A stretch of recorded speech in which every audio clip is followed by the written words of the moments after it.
এক American agency মানুষের উপরে এক্সপেরিমেন্ট করে তাদের ডিএনএ পরিবর্তন করে তাদেরকে তৈরি করতে থাকে সুপার অ্যাসাসিনে। কিন্তু হঠাৎ এই ডেঞ্জারাস অ্যাসাসিনগুলো একসময় সেই এজেন্সির নিয়ন্ত্রণের বাইরে চলে যায়, আর আমেরিকার বুকে যত বড় বড় মাফিয়া ছিল তাদের সামনে আজরাইলের মতো হাজির হতে থাকে, সেই সাথে তাদেরকে এই দুনিয়া থেকে খতম করে দিতে থাকে। আর এই অ্যাসাসিনগুলো এমন অস্থির উপায়ে মানুষ মারতে থাকে যেটা দেখার পরে তোমার মাথাও ঘুরে উঠবে। বলছিলাম 2015 সালের হিটম্যান মুভির দ্বিতীয় পর্ব হিটম্যান এজেন্ট 47 মুভির কথা। যারা হিটম্যান মুভির প্রথম পর্ব দেখেছো তারা অনুমান করতে পারছো যে এই মুভি কোন অস্থির লেভেলে হতে চলেছে। তাই আর কোনো প্রকার প্যাচাল না বাড়িয়ে চলো সবাই একটা করে সাবস্ক্রাইব করে দিয়ে শুরু করি আজকের মুভির এক্সপ্লেনেশন। মুভি শুরুতেই আমরা ডেলরিগো নামের একজন লোককে দেখতে পাই। এই লোক মূলত একজন জেনেটিক সায়েন্টিস্ট, সেই সাথে আমেরিকার একজন কুখ্যাত মাফিয়া। তাকে দেখা যায় কোনো এক কারণে সে ভয়ানক এক চিন্তা নিয়ে দ্রুত তার অফিসের দিকে যাচ্ছে। অবশেষে সে তার অফিসে পৌঁছে গেলে সে তার সামনে দুজন গার্ডকে বসে থাকতে দেখতে পায়। তবে যখন সে ওই দুই গার্ডের ঘাড়ের উপরে হাত রাখে, এবার দেখা যায় সেই দুই গার্ড আগে থেকেই হেডশট খেয়ে মরে সেখানেই পড়ে রয়েছে। কিছু বুঝে ওঠার আগেই তার সাথে আসা আরো দুজন সিকিউরিটির মাথার খুলি কোথায় থেকে বুলেট এসে উড়ে যেতে থাকে। ফাইনালি এবার আমরা দেখতে পাই সেই আগের দুই গার্ড সহ বাকি সকল সিকিউরিটির খুলি উড়িয়ে দিয়েছে এই মুভির আসল হিটম্যান এজেন্ট 47। এজেন্ট 47 কে দেখা মাত্রই ডেলরিগোর মাথা পুরাই খারাপ হয়ে যায়। এজেন্ট 47 তার অফিস পর্যন্ত পৌঁছে গেছে, মানে আজকে হতে চলেছে তার জীবনের শেষ দিন। তবে ডেলরিগো এজেন্ট 47 কে কথার মাঝে ব্যস্ত রাখে আর তার জন্য ড্রিঙ্কস বানাতে থাকে। তবে এজেন্ট 47 তার এই কাহিনী ধরে ফেলে আর তাকে একটা কড়া ওয়ার্নিং দিয়ে জানিয়ে দেয় এবারের জন্য তাকে মাফ করে দেওয়া হলো। যদি এরপর থেকে এজেন্ট 47 এর পেছনে তার লোকজন লাগতে আসে তবে কাউকে সে ছেড়ে দেবে না। যাই হোক, এমন এক থ্রেড দিয়ে এজেন্ট 47 তার অফিস থেকে বেরিয়ে যেতে থাকে। কিন্তু ডেলরিগো এজেন্ট 47 কে মারার জন্য যখন তার সাজানো ওয়েপেন বক্স খুলে, এবার সে দেখতে পায় যে এজেন্ট 47 আগে থেকেই তারই সেই বক্সের মধ্যে টাইম বম সেট করে রেখেছে। ফলে ডেলরিগো সেখান থেকে সরে আসার আগেই এক ব্লাস্টে তার অধ্যায় খালাস হয়ে যায়। শুধু এটুকুই না, মুভির পরবর্তী সিনগুলোতে এমন এমন সব কাহিনী দেখতে চলেছো আর এই এজেন্ট 47 নামক হিটম্যান এমন ভাবে মাফিয়া কিল করতে থাকে যেটা দেখার পরে তুমিও আর চোখ সরাতে পারবে না। তবে তার আগে চলো জেনে নেওয়া যাক যে এই ডেলরিগো নামের মাফিয়া এজেন্ট 47 এর সাথে কি এমন করেছিল যার কারণে তার পুরো গ্যাংব্যাং সহ তাকে এমন নির্মম ভাবে বিদায় নিতে হলো। আসলে এই ডেলরিগো নামের মাফিয়া একজন মেয়েকে বেশ কিছু বছর ধরে খুঁজে বেড়াচ্ছে, আর সেই মেয়ের নাম হলো কাটিয়া।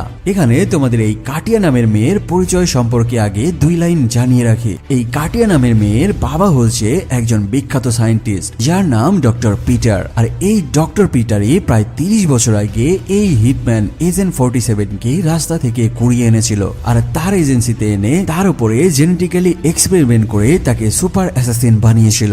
এজেন্সিতে হাজার হাজার বাচ্চাদেরকে একইভাবে জেনেটিক্যালি এক্সপেরিমেন্ট করে তাদের সুপার অ্যাসাসিন বানানো হতো আর তাদেরকে বারকোডের মাধ্যমে বিভিন্ন ধরনের নাম দেওয়া হতো। আর সেখানেই এই হিটম্যানের মাথার পেছনে বারকোড দিয়ে ট্যাটু করে তার কোড নেম দেওয়া হয়েছিল এজেন্ট 47। তবে এক পর্যায়ে আমেরিকার গভর্নমেন্ট জেনে যায় যে এই ডক্টর পিটার রাস্তার অনাথ বাচ্চাদেরকে ধরে এনে তার এজেন্সিতে রেখে তাদের উপরে জেনেটিক্যালি এক্সপেরিমেন্ট করছে আর সেই বাচ্চাদেরকে সুপার অ্যাসাসিন বানিয়ে বিভিন্ন অপরাধ ও অপকর্মে লাগিয়ে দিচ্ছে।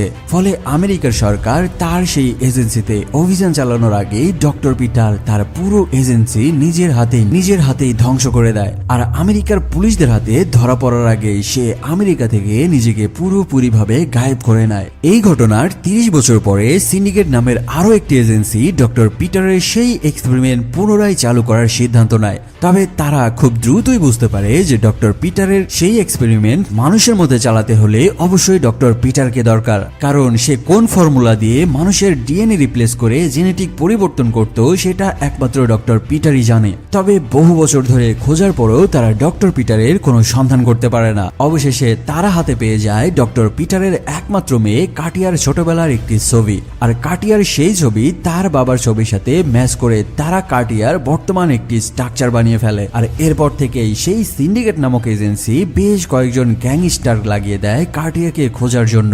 তবে এই কাটিয়া নামের মেয়েকে খুঁজতে এসে এত বড় এক গ্যাংস্টারের যে কি করুণ পরিণতি হলো সেটা তোমরা নিজের চোখেই দেখলে।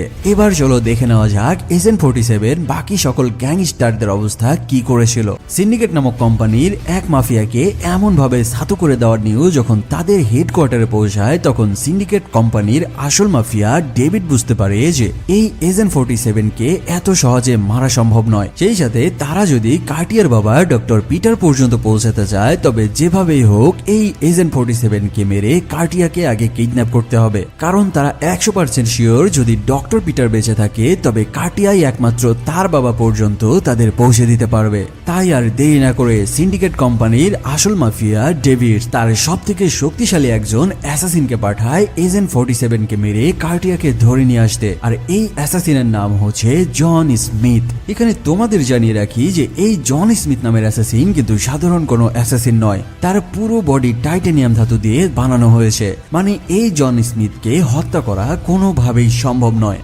অন্যদিকে আমরা জার্মানির বার্লিন শহরে কার্টিয়াকে দেখতে পাই, যে নিজের বাবাকে খোঁজার জন্য এক সায়েন্টিস্টের দরজা থেকে আরেকজনের দরজায় ঘুরে বেড়াচ্ছে, যারা আজ থেকে 30 বছর আগে তার বাবার সাথে একই এজেন্সিতে কাজ করত। আরেকদিকে আমরা এজেন্ট 47 কে দেখতে পাই যে নিজেও কার্টিয়াকে খোঁজার জন্য চারিদিকে খুঁজে বেড়াচ্ছে। তবে অবশেষে সে তার রুমে ফিরে আসে আর তার ল্যাপটপ অন করে কোটি কোটি মানুষের মধ্যে থেকে কার্টিয়ার আইডেন্টিটি ম্যাচ করতে থাকে। এভাবে অনেকক্ষণ খোঁজার পরে অবশেষে এজেন্ট 47 কার্টিয়ার ফেস ডিটেক্ট করতে সক্ষম হয়। আর সেও এবার স্যাটেলাইট ম্যাপের মধ্যে দেখতে পায় যে কার্টিয়া বর্তমানে রয়েছে জার্মানির বার্লিনের এক স্টেশনের মধ্যে। সে একদম শিওর হওয়ার জন্য কার্টিয়ার ছবির সাথে সেই মেয়ের ফেস রিকগনাইজ করার চেষ্টা করতে থাকে এবং অবশেষে কার্টিয়ার সাথে ওই মেয়েটির ছবি 100% ম্যাচ হয়ে যায়। আর এবার এজেন্ট 47ও কার্টিয়ার আসল লোকেশন জানতে পারে। পরের দিন সকালে কার্টিয়া যখন সেই স্টেশন থেকে ফিরে যাচ্ছিল, হঠাৎই তার সামনে এসে দাঁড়ায় সিন্ডিকেট কোম্পানির পাঠানোর সেই অ্যাসাসিন জন স্মিথ। সে এসে আগে কার্টিয়ার ব্রেন হিপনোটাইজ করতে থাকে। সে কার্টিয়াকে বলতে থাকে, একজন হিটম্যান তোমাকে খুঁজে বেড়াচ্ছে হত্যা করার জন্য, আর আমি এসেছি তোমাকে বাঁচানোর জন্য। কারণ আমার কাছে খবর আছে যে সেই হিটম্যান তোমাকে হত্যা করার পরে তোমার বাবাকে হত্যা করতে চায়, কারণ তোমার বাবা ছিল আমেরিকার সবথেকে বিগেস্ট সায়েন্টিস্ট। মেয়ে মানুষের মন বলে কথা রে ভাই। সে স্মিথের কথা সোজাসুজি বিশ্বাস করে নেয় আর তার সাথে সেখান থেকে চলে যেতে থাকে। তবে ঠিক ওই সময়ে একই স্টেশনে এজেন্ট 47 চলে আসে আর কার্টিয়ার সাথে স্মিথকে দেখা মাত্রই সে স্মিথের দিকে ফায়ার করতে থাকে। এখানে এই কাহিনী দেখে কার্টিয়া ভাবতে থাকে যে স্মিথ একটু আগে তাকে যা বললো তার সবই সত্য। ফলে সে স্মিথের হাত ধরে সেখান থেকে পালিয়ে যেতে থাকে। তবে এক পর্যায়ে স্মিথ পেছন থেকে এসে এজেন্ট 47 এর উপরে ঝাঁপিয়ে পড়ে আর তাকে নিয়ে ট্রেনের লাইনের মধ্যে পড়ে যায়। তবে মারামারি করতে করতে এক পর্যায়ে এজেন্ট 47 স্মিথকে এক লাথি মেরে ট্রেনের লাইন থেকে দূরে সরিয়ে দেয়। তবে ঠিক তখনই স্মিথ দেখতে পায় যে লাইনের ওপর দিয়ে একটি বুলেট ট্রেন দ্রুত গতিতে এগিয়ে আসছে তাদের দিকে। একদম সেই সময়ে এজেন্ট 47 সেই ট্রেনের নিচে শুয়ে পড়ে। আর এই সুযোগে এদিকে স্মিথ কার্টিয়াকে গাড়িতে তুলে নিয়ে সেখান থেকে দ্রুত পালিয়ে যেতে থাকে। তবে সেখান থেকে হিটম্যান আবারও উঠে আসে আর সেই গাড়ির সামনে দাঁড়িয়ে সেই গাড়ির ড্রাইভারের মাথার খুলি বরাবর এক ফায়ার করে বসে। ফলে মারাত্মক হেডশট খাওয়ার কারণে গাড়ির নিয়ন্ত্রণ হারিয়ে অন্য গাড়ির সাথে ধাক্কা লেগে পুরো গাড়ি উল্টে যায়। তবে এজেন্ট 47 সেই গাড়ির কাছে পৌঁছানোর আগে স্মিথ কার্টিয়াকে সেখান থেকে বের করে নিয়ে অন্য রাস্তা দিয়ে বেরিয়ে যায়। কিছু দূর আগানোর পরে স্মিথ দেখতে পায় যে এজেন্ট 47 অলরেডি তাদের পেছনে পেছনে আবারও এগিয়ে আসা শুরু করেছে। ফলে আর কোনো উপায় না পেয়ে এবার স্মিথ ভেবেই নেয় যে হয়তো তাদের এখানেই এজেন্ট 47 এর হাতে ধরা দিতে হবে। তবে হঠাৎ স্মিথ দেখতে পায় যে তারা যেই জায়গায় দাঁড়িয়ে রয়েছে সেটা হচ্ছে একটি আমেরিকান এম্বাসি। ফলে স্মিথ তার গান বের করে আকাশের দিকে কয়েকটা ব্ল্যাঙ্ক ফায়ার করে। আর এমন এক বিদেশি এম্বাসির সামনে এমন ওপেন গোলাগুলি করার কারণে সেই এম্বাসিতে পেট্রোলিং এ থাকা আমেরিকান নেভি সিলের কয়েকটি ফোর্স এসে তাদের দুজনকে চারিদিক থেকে ঘিরে ফেলে। সেই সাথে তাদেরকে গান ডাউন করে সারেন্ডার করতে বলে। আর স্মিথ তো আসলে এটাই চাচ্ছিল যে এম্বাসিতে থাকা স্পেশাল ফোর্সেস স্কোয়াড তাদেরকে গ্রেপ্তার করে নিক, যেন তারা এজেন্ট 47 এর হাত থেকে এই যাত্রায় বাঁচতে পারে। সেখানে এম্বাসিতে থাকা আমেরিকান স্পেশাল ফোর্সের স্কোয়াড তাদের দুজনকে গ্রেপ্তার করে নিয়ে এম্বাসির ভেতরে নিয়ে যেতে থাকে। আর এই কাহিনী দেখার পর এজেন্ট 47 আর এক পাও সামনে এগোয় না, বরং ওই জায়গা থেকে সে পেছনে সরে আসে। কি ভাবছো এজেন্ট 47 এত সহজেই তাদেরকে ছেড়ে দিবে? যাই হোক, এদিকে এম্বাসির ভেতরে দেখা যায় স্মিথ ও কার্টিয়াকে ধরে এনে কঠিন ভাবে ইন্টারোগেট করা হচ্ছে যে তারা কেন আমেরিকান এম্বাসির দিকে ফায়ার করলো। কিন্তু এদিকে বাইরে দেখা যায় এজেন্ট 47 তার এক বিশাল স্নাইপার রাইফেল নিয়ে এসে হাজির হয়েছে এম্বাসির সামনে। যখন সে এম্বাসিতে ঢুকতে যায় তখন সেখানের সিকিউরিটিরা তার সেই ব্যাগ সহ তার পুরো বডি তল্লাশি করতে যায়। এবার তারা ওই ব্যাগ স্ক্যানার মেশিনে ঢুকিয়ে দেওয়ার পরে সেখানে থাকা সিকিউরিটির চোখ একদম বড় বড় হয়ে যায়, কারণ সে দেখতে পায় যে এই মাল তার ব্যাগের মধ্যে করে বিশাল এক 15 ক্যালিভার স্নাইপার রাইফেল নিয়ে এসেছে। এবার ওই ব্যাগ রেখে যখন তারা পুরো বডি সার্চ করতে যায় এবার দেখতে পায় যে তার পুরো বডিতে যেখানে সেখানে গান লোড করে রাখা হয়েছে। ফলে দ্রুত সেখানে আরো সিকিউরিটি চলে আসে আর এজেন্ট 47 কে হ্যান্ডস আপ সারেন্ডার করতে বলে। আর সেই সিকিউরিটির কথা মতো এজেন্ট 47 নিজেকে সারেন্ডার করে দেয় আমেরিকান এম্বাসির ডিউটিতে থাকা সকল সিকিউরিটির হাতে। এখানে তোমরা হয়তো ভাবছো যে এজেন্ট 47 চাইলে তো একাই সকল সিকিউরিটিদের উড়িয়ে দিতে পারতো, তাহলে সে কেন সারেন্ডার করলো? আসলে এটা ছিল একটা আমেরিকান এম্বাসি। যদি এখানে সে কোনো উল্টাপাল্টা কাজ করে তবে পুরো আমেরিকার একটি ফোর্স তার পেছনে পড়ে যাবে। সেই সাথে তাকে খুঁজতে খুঁজতে আমেরিকান আর্মিরা কার্টিয়া পর্যন্ত পৌঁছে যাবে। আর কার্টিয়াকে ধরতে পারলে তারা কার্টিয়ার বাবা ডক্টর পিটারকেও ধরতে পারবে, যে বিগত 30 বছর ধরে আমেরিকার পুলিশদের থেকে পালিয়ে বেড়াচ্ছে। এই সব কিছু বিবেচনা করেই এজেন্ট 47 আমেরিকার এম্বাসি সিকিউরিটির হাতে ধরা দিয়ে দেয়। আর এখানে নিজেকে সারেন্ডার করার আরো একটি বড় কারণ হচ্ছে, যদি সে সারেন্ডার করে এজেন্সির ভেতরে ঢুকতে পারে তবে সে এজেন্সির মধ্যেই সেই অ্যাসাসিন স্মিথকে হত্যা করে কার্টিয়াকে ছাড়িয়ে নিতে পারবে। ফলাফল অস্ত্র নিয়ে এম্বাসিতে ঢোকার চেষ্টা করার কারণে সেখানের সিকিউরিটি এজেন্ট 47 কেও গ্রেপ্তার করে নেয় আর তাকেও ভেতরে নিয়ে এসে এবার শুরু হয় ইন্টারোগেট করা। একটু আগেই যেই অফিসার কার্টিয়াকে ইন্টারোগেট করছিল এবার সেই অফিসার এজেন্ট 47 এর রুমে আসে, তারপর তার হাতে হ্যান্ডকাপ পরিয়ে দিয়ে টেবিলের সাথে বেঁধে ফেলে।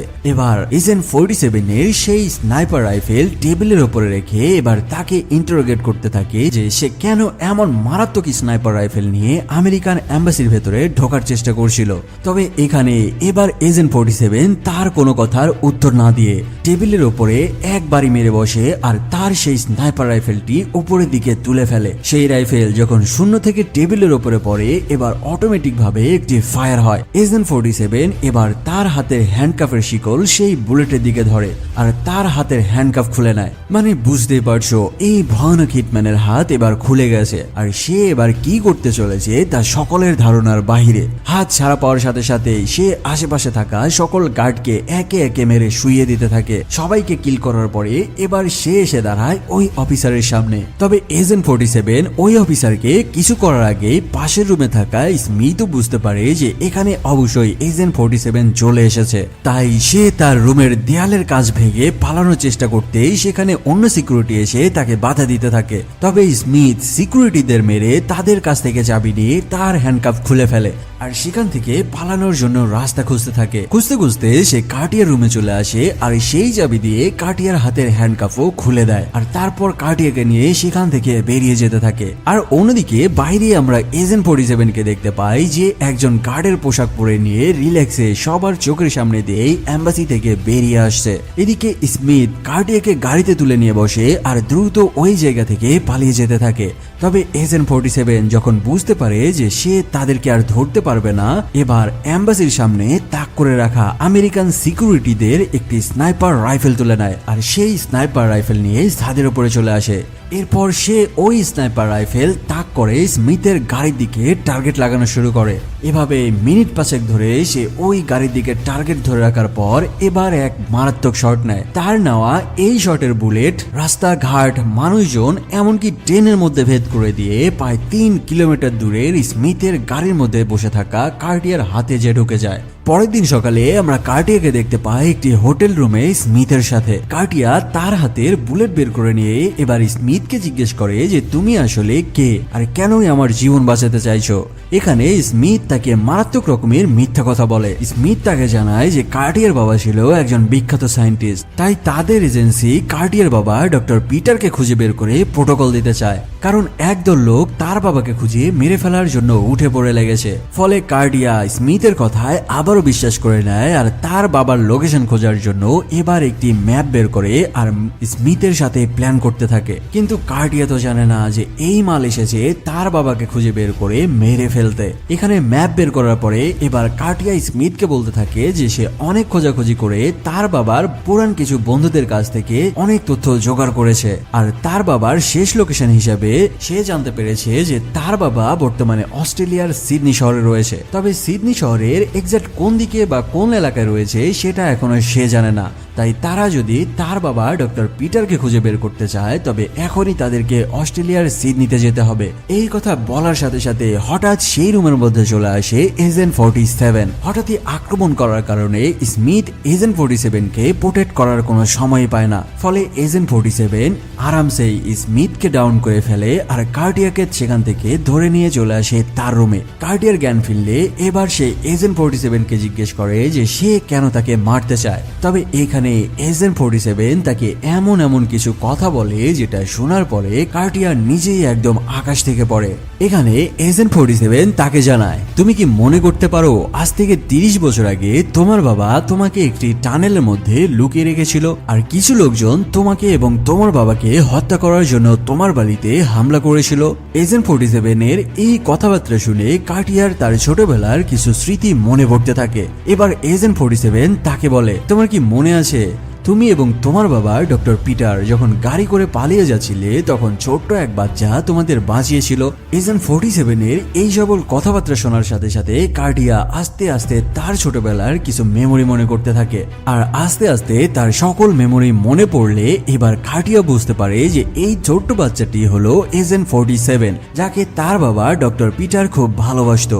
যখন কার্টিয়া তার ভুল বুঝতে পারে এবার এজেন্ট 47 তাকে সরাসরি জানিয়ে দেয় যে সেই হচ্ছে এজেন্ট 47 আর সে এসেছে কার্টিয়াকে মারতে নয় বরং সে কার্টিয়াকে বাঁচাতে চায় স্মিথের হাত থেকে।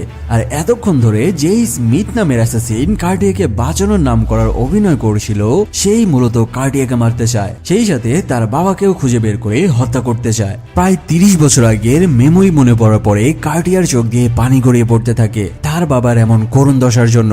সেই সাথে সে এই 30 বছর ধরে এজেন্ট 47কে অনেক খোঁজার পরও তাকেও খুঁজে পায়নি। তবে যাই হোক, এখন তাদের আবেগের সময় নয়, যেভাবে হোক আগে তাদের বাবাকে বাঁচাতে হবে। তবে এজেন্ট 47 কার্টিয়াকে বলতে থাকে, তুমি কি জানো তোমার মধ্যে একটি সুপার পাওয়ার রয়েছে যেটা ছোটবেলায় তোমার বাবা তোমার শরীরের মধ্যেও ডিএনএ পরিবর্তনের মাধ্যমে জেনেটিক একটি পরিবর্তন করে দিয়েছিল।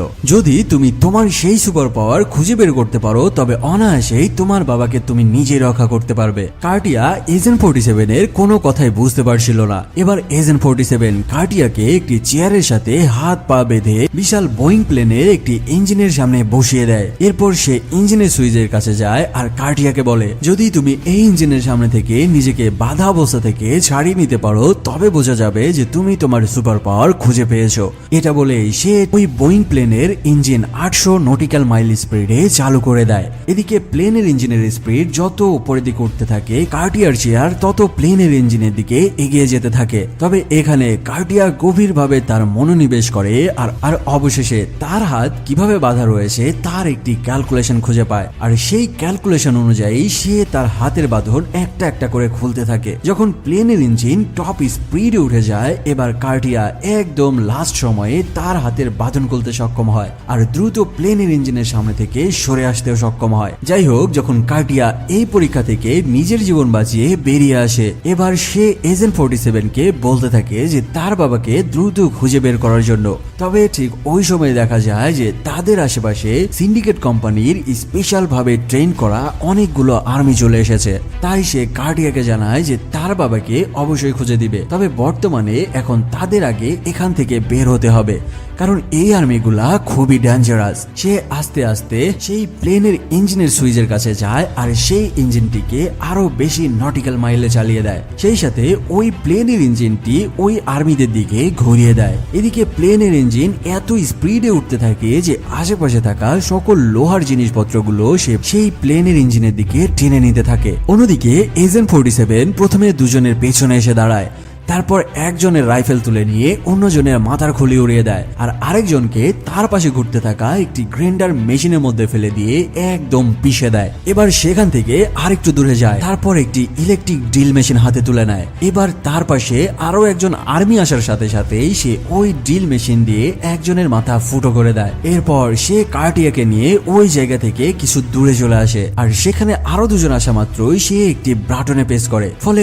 বিশাল দুইটি হ্যামারে চাপ খেয়ে একসাথে দুজনে একেবারেই ভর্তা হয়ে যায়। এভাবে সে একের পর এক ফাঁদ দিয়ে আস্তে আস্তে স্পেশাল ভাবে ট্রেন করা আর্মি গুলোদের খতম করতে থাকে। যখন সেখানে আরো স্পেশাল আর্মি আসা শুরু করে, এবার এজেন্ট 47 কার্টিয়াকে অন্য একটি রাস্তা দেখিয়ে দিয়ে সেদিক দিয়ে বেরিয়ে যেতে বলে। এরপর সে একটি ফ্যানের ব্লেড তুলে নেয় এবং সেই ব্লেড দিয়ে একজনের ঘাড় থেকে বডি একদম আলাদা করে দেয়। কিন্তু অন্যদিকে কার্টিয়া যেই পালানোর জন্য বের হওয়ার চেষ্টা করে, হঠাৎই তার সামনে এসে দাঁড়ায় সেই অ্যাসাসিন স্মিথ। এবার সে আর কোনো কথা না বলেই কার্টিয়ার মাথা ধরে একবারই মেরে বসে প্লেনের ইঞ্জিনের সাথে। তবে ঠিক ওই মুহূর্তে কার্টিয়াকে বাঁচাতে তার পেছনে এসে দাঁড়ায় এজেন্ট 47। এবার শুরু হয় দুই মারাত্মক অ্যাসাসিনের কঠিন লড়াই। এখানে মারামারির এক পর্যায়ে এজেন্ট 47 স্মিথের বুকের মধ্যে চাকু ঢুকিয়ে দেয়। তবে এবার সে বুঝতে পারে যে এই স্মিথ হচ্ছে টাইটানিয়াম ধাতু দিয়ে তৈরি, যার কারণে তার বডিতে চাকু লাগলেও তার কিছুই হবে না। আর এই সুযোগে স্মিথ এজেন্ট 47 কে এমন মার শুরু করে যে তাকে মারতে মারতে একদম আধমরা করে ফেলে। তবে ওই প্লেনের ইঞ্জিন এতই স্পিড উঠে যায় যে আশেপাশে থাকা সকল কিছুকেই তার দিকে টেনে নিতে থাকে। সেই সাথে সেখানে থাকা সকল আর্মিগুলো উড়ে যেতে থাকে প্লেনের ব্লেডের মধ্যে পড়ার সাথে সাথেই তারা একদম কেটে কুচি কুচি হয়ে যেতে থাকে। এই কাহিনী দেখে স্মিথ ওই প্লেনের ইঞ্জিনের রাডার এরিয়া থেকে দূরে জাম্প করে সরে যায়। আর এদিকে এতগুলো মানুষ একসাথে প্লেনের ইঞ্জিনের মধ্যে যাওয়ার কারণে প্লেনের ইঞ্জিনে এক বিশাল ধরনের বিস্ফোরণ ঘটে। আর এই সুযোগে এজেন্ট 47 কার্টিয়াকে তুলে নিয়ে সেখান থেকে আরামসে বেরিয়ে চলে আসে। মুভির সিন শিফট হলে আমরা কার্টিয়া ও এজেন্ট 47 কে দেখতে পাই, যারা একটি এয়ারপোর্টে এসেছে। মূলত তারা জার্মান থেকে বর্তমানে অস্ট্রেলিয়ার সিডনিতে এসে ল্যান্ড করেছে। তবে এখানে এজেন্ট 47 কার্টিয়াকে জানায় তাদের খুব সাবধানে এয়ারপোর্টের সকল সিসিটিভি ক্যামেরা ফাঁকি দিয়ে এই এয়ারপোর্ট থেকে বের হতে হবে। এই সকল কথা বলতে বলতে এজেন্ট 47 তার পাশে থাকা এক পাইলটের এক ব্লেজার তুলে নেয় আর সেটি তার গায়ে পরে নেয়। এরপর কো পাইলটের একটি হ্যাট তুলে নিয়ে তার মাথায় পরে নেয় আর কার্টিয়াকে জানায় সে যেন এয়ারপোর্টের পেছন দরজা দিয়ে রাস্তায় তার জন্য অপেক্ষা করে। তার কথা মতো কার্টিয়া পেছন দরজা দিয়ে এয়ারপোর্ট থেকে বেরিয়ে যাওয়ার চেষ্টা করতে থাকে। ফলে সে সিসিটিভি ক্যামেরা ফাঁকি দেওয়ার জন্য সোজা পথে না যেয়ে ক্যামেরার দিকে উল্টাভাবে হাঁটতে থাকে। তবে এত কিছু করার পরেও একদম লাস্ট সময়ে কার্টিয়া এয়ারপোর্টের বাইরে এসে একটি ক্যামেরার সামনে পড়ে যায়। ফলাফল এয়ারপোর্টে থাকা সিন্ডিকেট কোম্পানির সিকিউরিটিরা তাকে ডিটেক্ট করে ফেলে যে কার্টিয়া বর্তমানে অস্ট্রেলিয়ার সিডনি এয়ারপোর্টে রয়েছে। এদিকে প্লেনের ইঞ্জিন বিস্ফোরণের পরে স্মিথ আবারও কার্টিয়ার সেই হোটেল রুমে যায় আর সেখানেই ম্যাপ খুঁজে বুঝতে পারে যে বর্তমানে কার্টিয়া তার বাবাকে খুঁজতে অস্ট্রেলিয়ার সিডনিতেই গেছে, যেটা গত রাতে সে তার সাথে আলোচনা করছিল। যাই হোক, এদিকে এয়ারপোর্ট থেকে বেরিয়ে পরের দিন এজেন্ট 47 ও কার্টিয়া একটি হোটেল রুমে ওঠে। এদিকে এজেন্ট 47 যখন বাথরুমে শাওয়ার নিতে যায়, অন্যদিকে কার্টিয়া এজেন্ট 47 এর সেই মারাত্মক দুই গান খুলে সেগুলো পরিষ্কার করতে থাকে। তবে ঠিক ওই সময়ে তাদের রুমের উপর আক্রমণ করে বসে অস্ট্রেলিয়ায় থাকা সিন্ডিকেট কোম্পানির বেশ কয়েকজন এজেন্ট। তবে তো তারা জানে না যে এখানেই রয়েছে এজেন্ট 47। এজেন্ট 47 তার গান হাতে না পেয়ে একাই শুরু করে তার হাত দিয়ে সকলকে মেরে শুইয়ে দেওয়া। এভাবে সে মাত্র কয়েক মিনিটের মধ্যে ওখানে থাকা সকলকে মেরে পাট করে দেয়। আর তার বিনা পারমিশনে তার গান খুলে অ্যাসেম্বল করার কারণে সে কার্টিয়াকে বকাঝকা করতে থাকে। মুভির সিন শিফট হলে আমরা জার্মানের সিন্ডিকেট কোম্পানির অফিস দেখতে পাই, যেখানে দেখা যায় এই কোম্পানির আসল মাফিয়া ডেভিড এজেন্ট 47 এর একটি ছবি তার স্ক্রিনের সামনে রেখে এবার স্মিথকে ফাইনাল অর্ডার দিয়ে দেয়, যেভাবে হোক সে এজেন্ট 47 কে হত্যা করে ডক্টর পিটার ও তার মেয়ে কার্টিয়াকে তার সামনে জীবিত অথবা মৃত হাজির করতে হবে। অর্ডার পেয়ে স্মিথ তার গ্যাংব্যাং রেডি করে নিয়ে এবার অস্ট্রেলিয়ার দিকে যাওয়া শুরু করে। যাই হোক, এদিকে আমরা অস্ট্রেলিয়াতে দেখতে পাই যে কার্টিয়া তার বাবার লোকেশন খুঁজতে খুঁজতে অবশেষে তার বাবার সামনে এসে দাঁড়িয়ে পড়েছে। দীর্ঘ 30 বছর পর সে তার বাবাকে নিজের চোখের সামনে দেখে সে আর আবেগ ধরে রাখতে পারে না, ফলে তার চোখ দিয়ে পানি গড়িয়ে পড়তে থাকে। এত বছর পরে তার মেয়েকে হঠাৎ তার চোখের সামনে দেখে ডক্টর পিটার তাকে জিজ্ঞেস করতে থাকে যে সে কিভাবে তার লোকেশন ট্র্যাক করলো। ঠিক ওই সময়ে ডক্টর পিটার দেখতে পায় যে তার পেছনে দাঁড়িয়ে রয়েছে এজেন্ট 47। এবার ডক্টর পিটার বুঝতে পারে যে তার লোকেশন ট্র্যাক করেছে এজেন্ট 47। যাই হোক, সেখানে তাদের মধ্যে কথা চলার মধ্যেই হঠাৎ এজেন্ট 47 লক্ষ্য করে যে দুজন পর্যটক তাদের দিকে কেমন নজরে তাকিয়ে রয়েছে, ফলে তার আর বুঝতে বাকি থাকে না যে এরা হচ্ছে সিন্ডিকেট কোম্পানির গুপ্তচর।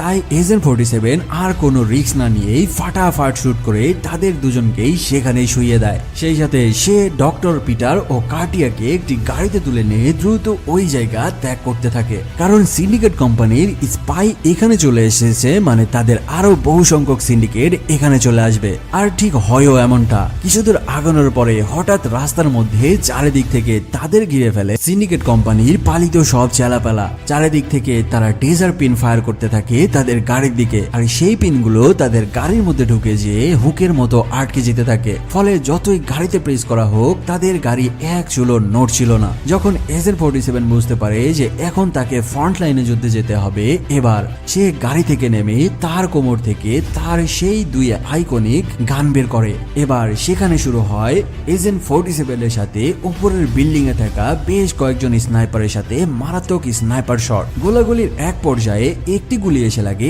ডক্টর পিটারের পায়ে। আর ডক্টর পিটার যখন বুঝতে পারে যে এই সিন্ডিকেট নামক কোম্পানি শুধুমাত্র তাকেই খুঁজছে, তাই সে তার মেয়ে কার্টিয়াকে দ্রুত এই জায়গা থেকে পালিয়ে যেতে বলে। কার্টিয়া সেখান থেকে চলে যাওয়া মাত্রই সেখানে এসে হাজির হয় স্মিথ, আর সে ডক্টর পিটারকে ধরে নিয়ে আসে তাদের আস্তানায়। এবার ফাইনালি ডক্টর পিটারকে সামনে পেয়ে সিন্ডিকেট কোম্পানির আসল মাফিয়া ডেভিড বলতে থাকে, বলো ডাক্তার, তুমি মানুষের উপরে কোন জেনেটিক এক্সপেরিমেন্ট করে তাদেরকে সুপার অ্যাসাসিন বানাতে?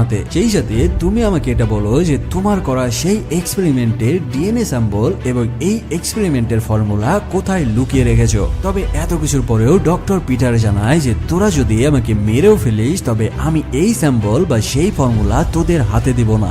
যখন ডেভিড বুঝতে পারে যে ডক্টর পিটার কোনোভাবেই তাকে এই ফর্মুলা দিবে না, এবার সে সিদ্ধান্ত নেয় যে তাকে একটি বিষাক্ত পয়জন ইনজেকশন পুশ করে চিরতরে বিদায় জানিয়ে দেবে। যখন বিষাক্ত পয়জন ইনজেকশন ডক্টর পিটারের শরীরে পুশ করতে যাবে, ঠিক তার আগেই কার্টিয়া একটি হেলিকপ্টার নিয়ে একদম ঢুকে পড়ে তাদের আস্তানার মধ্যে। আর সেই হেলিকপ্টারের পাখার মধ্যে লেগে সেখানে থাকা সকলেই কেটে কুচি কুচি হয়ে উড়ে যেতে থাকে। সেই সাথে এই হেলিকপ্টারও তার নিয়ন্ত্রণ হারিয়ে বিল্ডিং এর মধ্যে বিধ্বস্ত হয়ে পড়ে। তবে তার আগেই কার্টিয়া সেই হেলিকপ্টার থেকে বেরিয়ে সেখানে বেঁচে থাকা সকল গার্ডদের উড়িয়ে দিতে থাকে। এখানে এই মেয়েটি এমন সব মারাত্মক হেডশট দিয়ে আর্মি কিল করেছিল যেগুলো মিস করলে তোমাদের অনেক কিছুই মিস হয়ে যাবে। যাই হোক, এদিকে যখন কার্টিয়া একদম তুমুল তাণ্ডব শুরু করে দেয়, তখন ডেভিড তার চালাপালা নিয়ে অন্য দরজা দিয়ে সেখান থেকে পালিয়ে যাওয়ার চেষ্টা করতে থাকে, কারণ এই পরিবেশে আর কোনোভাবেই মাফিয়াগিরি করা সম্ভব না। তবে তারা মেইন দরজার কাছে যেতেই হঠাৎ তাদের উপরে শুট করে বসে এজেন্ট 47। তবে এই বন্দুকের বুলেট একদম হাতের মধ্যে আটকে দেয় স্মিথ, কারণ আগেই বলেছিলাম যে এই স্মিথ নামক অ্যাসাসিনের পুরো বডি টাইটেনিয়াম ধাতু দিয়ে বানানো, ফলে এই সকল বুলেট বা চাকুর আঘাত তার কিছুই করতে পারবে না। সে তার বস ডেভিডকে সেফ এক্সিট দিয়ে বের করে দেয়, আর তারপর শুরু করে এজেন্ট 47 এর সাথে কঠিন মারামারি। শুরু হয়ে যায় দুই এজেন্টের মধ্যে মারাত্মক রকমের লড়াই।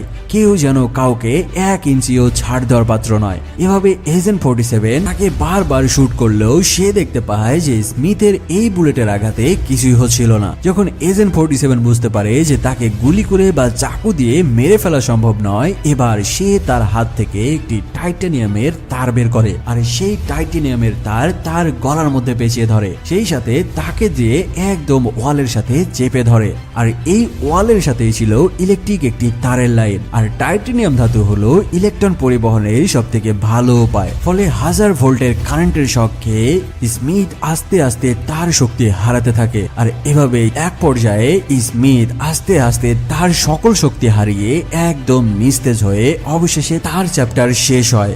স্মিথকে শেষ করার পরে এবার কার্ডিয়া ও এজেন্ট 47 তাদের গান লোড করে নেয় আর আস্তে আস্তে ভেতরে যেতে থাকে আসল লিডার ডেভিডকে খাওয়ার জন্য। সেখানে তাদের সামনে যতগুলো গার্ড আসতে থাকে তাদেরকেই তারা হেডশট দিয়ে উড়িয়ে দিতে থাকে আর এক পা করে সিঁড়ি দিয়ে ওপরের দিকে যেতে থাকে। তবে তারা যখন ছাদের উপরে চলে আসে তারা দেখতে পায় যে সিন্ডিকেট কোম্পানির আসল মাফিয়া ডেভিড ডক্টর পিটারকে হেলিকপ্টারে তুলে নিয়ে সেখান থেকে পালিয়ে যাচ্ছে। সেখানে থাকা সকল গার্ডকে তারা একে একে কিল করে যখন ডেভিডের কাছে যায় তখন তারা দেখতে পায় যে ডেভিড ইতিমধ্যেই হেলিকপ্টার নিয়ে অনেক দূরে চলে গেছে। কার্ডিয়া ও এজেন্ট 47 সেই হেলিকপ্টারের দিকে বারবার শুট করলেও সেই হেলিকপ্টারের কিছুই হয় না। ঠিক ওই সময়ে সেখানে আরো একজন লোক উঠে আসে আর সে কার্ডিয়ার দিকে ফায়ার করে দেয় আর এই কাহিনী দেখতে পায় এজেন্ট 47। ফলে সে দ্রুত কার্ডিয়ার সামনে এসে দাঁড়ায় আর সেই বুলেট এসে ঢুকে যায় এজেন্ট 47 এর পিঠের মধ্যে। এরপর সে ঘুরে উঠে এক ফায়ারে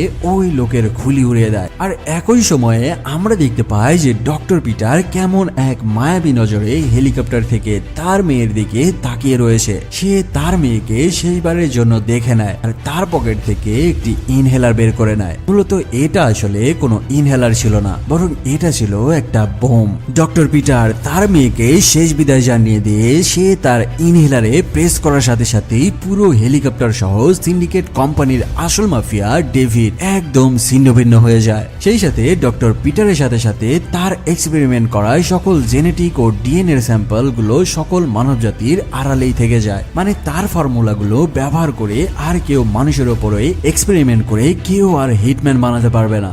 পরিবেশ একটু নর্মাল হলে সেই সাথ থেকে এজেন্ট 47 ও কার্ডিয়া যখন ফিরে আসছিল হঠাৎই লিফটের দরজা খোলার সাথে সাথে তারা দেখতে পায় যে তাদের সামনে দাঁড়িয়ে রয়েছে এজেন্ট 47 এর মতো হুবহু দেখতে আরো একজন অ্যাসাসিন। এই কাহিনী দেখা মাত্রই তারা তিনজনের দিকেই গান তাক করে দাঁড়ায় আর এখানেই এই মুভির সমাপ্ত হয়ে যায়। তাদের সামনে দাঁড়ানো এজেন্ট 47 এর মতো দেখতে এই হিটম্যান আসলে কে ছিল তার উত্তর পাওয়া যাবে পরবর্তী পর্বে। যদি এই মুভির 3 নম্বর পার্ট আসে তবে সেটাও এই চ্যানেলে এক্সপ্লেনেশন ভিডিও তোমরা পেয়ে যাবে। দেখা হচ্ছে খুবই দ্রুত নতুন আরো একটি মুভির এক্সপ্লেনেশন নিয়ে। সে পর্যন্ত ভালো থাকো, সুস্থ থাকো, ধন্যবাদ।